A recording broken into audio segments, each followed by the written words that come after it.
Paano nga ba kapag ini-ignore ka ng isang lalaki? Dapat mo din ba siyang i-ignore? Ano ang dapat mong malaman? Ano ang approach na dapat mong i-apply? Bibigyan ko yan ng linaw sa video na ito. Make sure lang na panoorin nyo hanggang sa last part at make sure na paki-share at paki-like itong video na to.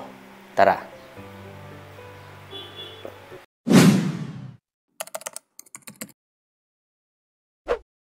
Anyway, wag po kayong mabalisa o mabahala kaibigan kasi po ang ignoring is very common po sa lahat ng relationship. Kaya relax lang. Meron lang kayong bagay na gusto ko na alamin ninyo or malaman ninyo para tama po yung dapat nyong gawin at ang magiging resulta is that favor po para sa inyo. Anyway, simulan na natin sa number 1 na dapat nyong malaman para alam nyo kung ano ang approach na dapat nyong i-apply. Okay? Determine why. Bakit kanya ini-ignore? Kasi baliw lang naman ang tao na mang-i-ignore sa'yo na walang dahilan. Alamin mo kung bakit. So, maaring tignan mo kung sa side niya, personal na reason niya ba? Kasi minsan, ang isang lalaki gusto niya lang ng space. Gusto niya lang muna ng katahimikan, especially kapag toxic ka. Kasi karamihan sa mga babae, hindi ko naman sinasabing lahat, karamihan is that hindi po peaceful or hindi po tahimik yung atmosphere na pinoprovide ninyo. Sobrang ingay, sobrang napaka-toxic, napaka-toyoin. You know, hindi po maganda. Hindi ko po sinasabing kasalanan ng mga yun, pero alam nyo na, lahat ng sobra ay hindi po tama. That is why minsan, ang isang lalaki nasasakal. Minsan, ang isang lalaki napapagod at gusto niya lang dumistansya. Hindi ka na niya mahal, pero gusto niya lang ng magpahinga from you. Nga lang ang nakakatakot kapag nakahanap yan ng iba na mas ramdam niya yung peace at comfort at sympathy and love, then baka iiwan ka na niya. So, speculation ko lang naman mga yun. Anyway, kung yun ang situation, baka ang kailangan na may tama ay may correct ay ikaw. Kasi meron po siyang karapatan kung bakit kayo ni-ignore. Ikaw po dapat make sure na mag-provide ka ng peaceful na atmosphere sa kanya. Yung bang tipong mararamdaman niya yung tahanan na gusto niyang balik-balikan whenever that he's around with you. So, iwasan po ang pagiging toxic. Yun po ang approach na dapat niyong gawin. Okay? So, ano pa? Determine what is the reason. Maaaring third parties, maaaring nanlalandi siya sa iba. Of course. Kasi ayaw niya na mahuli ng nilalandi niya or ayaw niya na mahuli mo siya or ayaw niya ng disturbo kasi nga meron siyang nililigawan or meron siyang kapiling na iba kaya ka ni-ignore. So, kapag nandun na yung situation, ang pinaka-ina-advise ko sa'yo na approach is that to leave him. Ibigay mo na sa kanya. Kasi, if a man really loves you, kahit gaano ka pa ka-toxic, abay, pipiliin niya pa rin na piliin ka. Pipiliin niya pa rin na mag-stay para tulungan ka. Hindi yung maghanap na siya ng iba. Well, kung kaya mo siya na patawarin mo. Basta wag mo lang ibalik-balik kung ano man ang nakaraan niya because that is not good.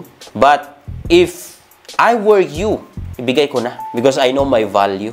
I know na meron akong mas deserve na lalaki na magmamahal sa akin if I were you. So, determine why?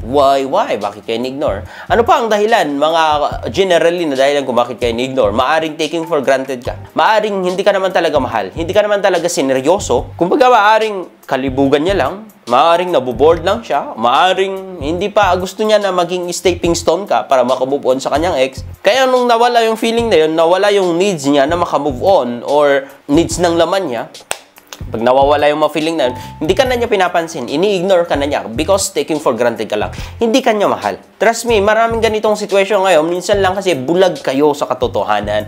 Kasi umaasa kayo na minahal nga kayo talaga. Look, if he ignore you, na wala ka namang alam na dahilan kung bakit talaga, it means most of the time, taking for granted ka lang. At yung mga situation na yan, I advise you to leave. Because walang patutunguhan po yan. You cannot force someone to love you. Yung pinaka-the best na advice ko is that ignore mo na siya. Huwag mo na siyang pansinin and leave sa ganyang relationship because wala pong magandang future yan. Okay? So ano pa ang ibang mga bagay kung bakit kayo ini-ignore? Mostly, generally ganito rin, ini-ignore ka kasi nasaktan mo siya. Meron kang nagawa na bagay na kung saan nasaktan siya. Kaya niya dinidistansya yung sarili niya. Maaring nagpapahabol din. Maaring, inihintay ka din na suyuin siya. That is why, ini-ignore ka niya. So, ang point lang natin dito sa number 1, isipin nyo, gamitin yung utak nyo, gamitin nyo ang mata nyo kung ano ba talaga ang tunay na nangyayari sa situation nyo. At kung alam mo ang tunay na nangyayari, naibigay ko na kanina ang mga dapat na approach na dapat nyo gawin. Okay? So, proceed na po tayo sa number 2 na dapat nyo gawin is that it doesn't matter, it's not important who is right or wrong. Just be humble and mag-reach out ka na sa kanya. Kasi ganito, ang problema sa generation na ito, nagtuturoan kung sino dapat ang mas lumapit, kung ang lalaki ba or ang babae. No, that's not important. The most important is that ikaw ang magpakumbaba, lumapit sa kanya, mag-reach out sa kanya, makipag-usap sa kanya, but you should have boundaries. Not in a way na para kang aso, not in a way na para kang ikaw pa yung nagbe-beg ng kanyang oras. I mean, dito is magpakumbaba ka, lumapit ka. Genuine yung puso mo na gusto mong makipag-usap sa kanya, makipag-ayos, anuman ang problema, anuman ang issue, anuman ang dahilan kung bakit kanya ini-ignore, ayusin nyo. Kung pwede nyo pang ayusin. Pero kung hindi, please, wag mo nang pilitin na mag-stay sa relasyon na hindi naman para sa'yo. For example, kapag may abuse na nangyayari, may cheating na nangyayari, please leave. Leave that kind of relationship. And never ever allow yourself na maging tulad ng aso.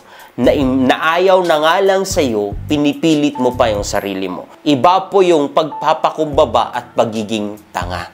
Kaibigan, magpakumbaba ka, makipag-usap ka, pero kung hindi niya ito binibigyan ng halaga, then huwag kang umakta na parang aso na imbis na pinapalayo, mas lalo ka pang lumalapit sa kanya. Please, don't do that. Okay?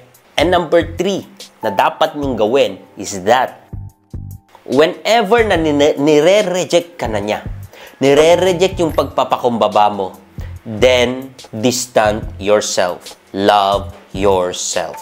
Like I said a while ago, huwag mong ipilit ang sarili sa taong ayaw sa'yo. Mas lalo kang nagmumukhang basura dyan, aso, kawawa. Sorry sa mga pet lovers, like mga dog lovers, I mean.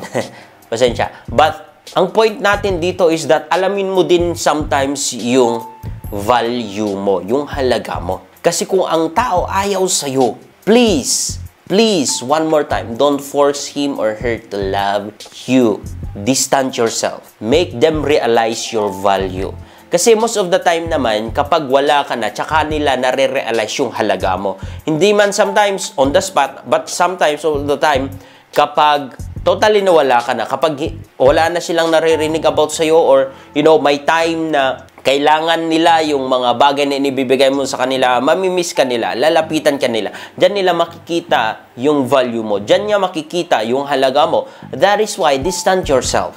Okay? Whenever that they will keep rejecting you. Don't force yourself to their life. So number 4 na dapat nyong gawin, at least try to live a happy life. This is the very important kasi minsan, especially mga babae ito, ginawa niyong mundo yung isang lalaki na hindi naman kayo ginawang mundo. And ang masakit dito kapag ini-ignore kayo, talagang madedepress kayo, may stress kayo. Mag-under kayo, go kayo ng anxiety, hindi kayo makatulog, hindi kayo makafocus sa trabaho, pag-aaral nyo. And napakasakit po yun. But the thing is, kapag nagpalamon ka sa depression or pagiging lonely, hindi mo ma-attract ang isang tao. Ang nakaka-attract sa lalaki para mag-reach out na siya sa'yo at magpakumbaba is that kapag nakita niya na masaya ka sa sarili mo at sa ibang tao at kay Lord, lalapit yan sa'yo. Kasi naboboring na siya sa situation niya ngayon. That's the truth. Kaya nga sabi ko, at least live a happy life. At least choose na maging masaya.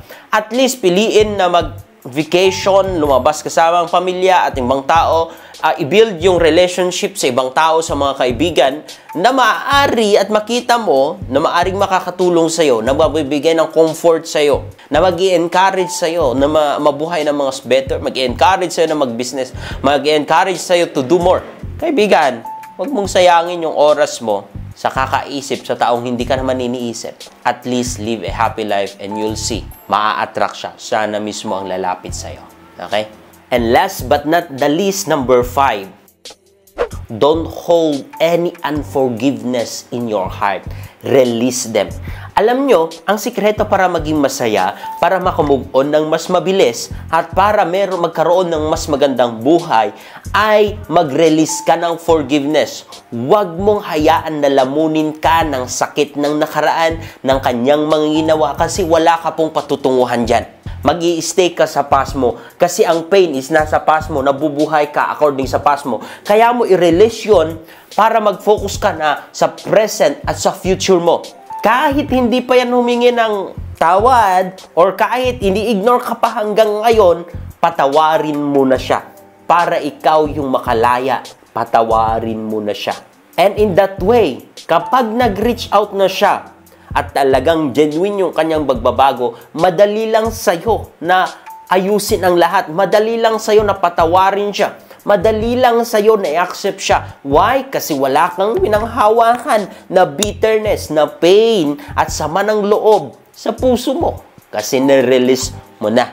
And kahit hindi pa siya babalik, kahit tuluyan pa siyang napunta sa iba, or kahit nag-stay siya sa kanyang pride, ini-ignore ka niya, siya din lang yung kawawa, hindi ikaw. Ang tao na marunong magpatawad, either they ask forgiveness or not, siya yung tao na malaya. Siya yung tao na masaya.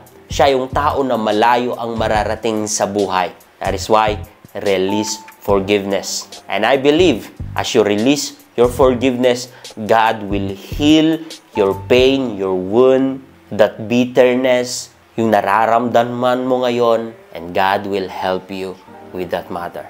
So, ito lang po ang alam ko or konting kaalaman ko kung ano ang dapat yung gawin kung ini-ignore kayo ng isang lalaki. Please listen to me. Kung sa mga malilit lang na bagay, ayusin nyo. Especially sa mga mag-asawa.